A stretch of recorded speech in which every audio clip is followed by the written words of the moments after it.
આમ તો તમે ઘણા બધા મારા બહુ વિડીયા શેર કરે છે, તો આ વિડીયો વાલાવ શેર કરજો. ખાલી મારે એટલું જ કહેવું છે કે લગ્ન પ્રસંગમાં રૂપિયા ઉડાડવા યોગ્ય છે કે નથી. હવે જો તમને અને મને ખબર છે કે આપણો દાદો દ્વારકાવાળો છે. હવે કૃષ્ણ ભગવાન ઘણાના લગ્નમાં ગયા હશે, ઘણાના લગ્ન કરાવ્યા હશે, ઘણાના ફુલેકામાં ગયા હશે, મામેરા પૂર્યા હશે. તો શું કૃષ્ણ ભગવાને રૂપિયા ઉડાડ્યા હશે વાલા? ખાલી વિચારો કે કદાચ કૃષ્ણ ભગવાને રૂપિયા ઉડાડ્યા હોય તો મારા ખ્યાલથી એ ટાઈમમાં નોટું તો હશે જ નહીં, સિક્કા હશે ને. એ ટાઈમનો સિક્કો બહુ લોટકો હશે. હવે ખાલી વિચારો કે કૃષ્ણ ભગવાને મુઠ્ઠી ભરીને અને સિક્કા આમ ઉડાડ્યા તો એ ઢોલીની હાલત કેવી થઈ હોય? ઢીમચા ઉપડી ગયા હોય, લોહી લોહાણ થઈ ગયા હોય, ટક્કા રંગાઈ ગયા હોય ઘણાય ના હો.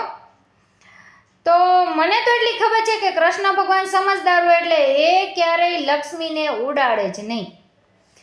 ખબર નહીં કોણ જાણે આ રિવાજ કોને કાઢ્યો કે લગ્ન પ્રસંગમાં તમારે રૂપિયા ઉડાડો એટલે તમે હારા લાગો ને હારા દેખાવ. અને જો રૂપિયા ન ઉડાડી તો આપણે કોઈ ગમે નહીં. અને એવી રીતે સામું જોવે કે આપણે કેમ જાણે હાથ મર્ડર કરીને કંકોત્રી આવી હોય ને આપણે લગ્નમાં આવ્યા હોય એવું વર્તન થાય. હા, હકીકત છે. તમે રૂપિયા ઉડાડો તો ઘર ધણીને ગમે, નકર એને ન ગમે. રૂપિયા હોય એ ઉડાડે, ન હોય એ ઘણા પાસે વ્યાજે લઈને આવ્યા હોય, ઘરની બાયુએ કરકસર કરી હોય, 2 હાડલા લેવાની બદલે 1 હાડલો લીધો હોય, છોકરાઓની 3 જોડીના બદલે 2 જોડી લીધા હોય, ભાઈએ બૂટ તૂટેલા પહેર્યા હોય, આવી કરકસર કરીને લગ્નમાં આવ્યા હોય અને એમાંય આપણે રૂપિયા ઉડાડવાના છે. એની વાત તો થતી જ નથી વાલા. આ નથી ને એની વાત કરું છું. અને શરમના માયરા ઉડાડવાય પડે છે.